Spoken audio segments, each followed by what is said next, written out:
আজকে national yoga day, আর আমি আমার ছেলের ডিফারেন্ট সাবাসনের যোগা দেখাবো। এটা হচ্ছে ওনার একটা পোজ, আর কি কয়েক সেকেন্ড পরেই আর একটা পোজ চেঞ্জ হয়ে যাবে। এই সাবাসনও সারা দিন ধরে করছে।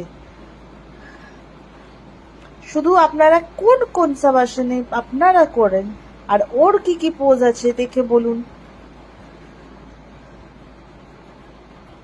সারাদিন এই আসনে বসে থাকতে পারবে, ওর কোনো অসুবিধা নেই। ঘাটটা বেঁকিয়ে এরপরে কুমির হয়ে যাবে।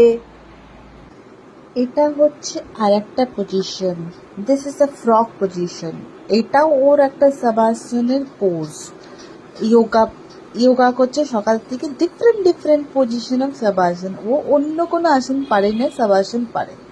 আর এটা হচ্ছে ফ্রক পোজ। তোমরা কেউ পারবে এই পোজটা করতে? একটু পরে আবার পেছনের দুটো